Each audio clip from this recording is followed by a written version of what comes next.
Մի քիչ անհասկանալի է, որ 2 րոպե առաջ է չեղարկում, հատկապես որ Պաշտպանության նախարարը ազգային ժողովի շենքում էր գտնվում, մեզ համար խիստ անհասկանալի է, նաև հասկանալի է, որովհետև իշխանության համար պարզ էր, որ այսօրվա քվեարկության արդյունքում հանձնաժողովում ձայները բաշխվելու են այնպես, որ հանձնաժողովը տալու էր բացական եզրակացություն, նաև հասկանալի էր, որ հանրային մեծ ընդվզում կա եւ տարբեր հասարակական, քաղաքական գործիչներ, հանրային գործիչներ,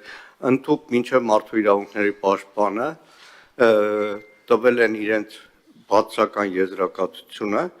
ամեն դեպքում մենք հետամուտ ենք լինելու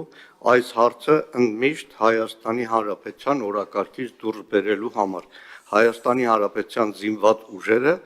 բոլորինն են, բոլորը պարտավոր են ծառայել Հայաստանի Հանրապետության զինված ուժերում, պետական մարմինները պարտավոր են կոռուպցիան, եթե ասում են, որ կոռուպցիա կա, կոռուպցիան արմատախիլ անել, բայց բոլորը հայրենիքի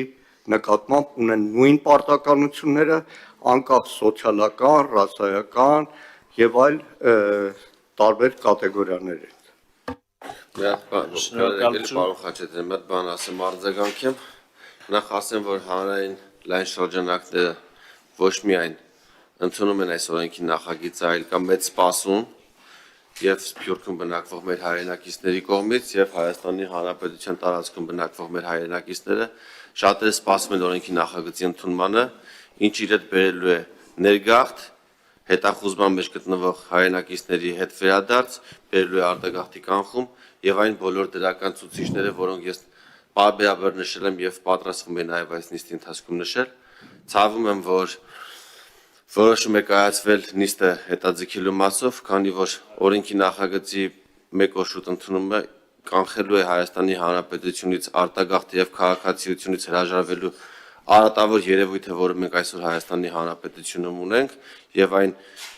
խեղված վիճակը, որը արկա է զորակոչի համակարգում շտկելու բացառիկ հնարավորություն ունենք, որը պետք է օր առաջ իրականացնենք։ Ես պետք է ասեմ, որ հետամուտ պետք է լինենք, պարոն Խաչատրյան, որպեսզի միջև առաջիկա զորակոչի օրը, այսինքն միջև հուլիսի 1-ը կամ հուլիսի սկիզբ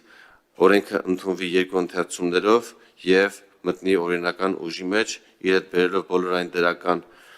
հանգամանքները, որոնք ես նշել եմ, մենք պետք է հետեւողական լինենք եւ ընդդիմությունն էլ կարծում եմ քննարկումների արդյունքում պարտավոր է եւ կգա նաեւ այդ ճիշտ եզրանքն։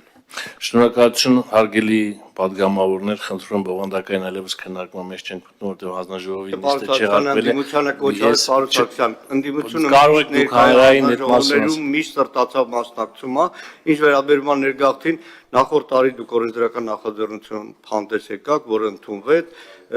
քրեական հետապնդումից ազատվելու, բայց թվերը լրիվ ուրիշ բանի մասին է խոսում, 70 քանի հոգի է մի ամբողջ տարվա։ Դադարեցնում են քննարկումները, իրոք նախագիծը որակական փոփոխություններ է բերում մեր անվտանգային համակարգում, այն միտված է ավելի ուժեղացնել անվտանգային համակարգը, պաշտպանության համակարգը, կան մի շարք դիտարկումներ, իրարամերժ դիտարկումներ եւ բոլոր դիտարկումները պետք է մանրամասն քննարկվեն, նոր հետո անցնենք առաջ, շնորհակալություն, ներողություն եմ խնդրում նիստը չեղարկելու համար։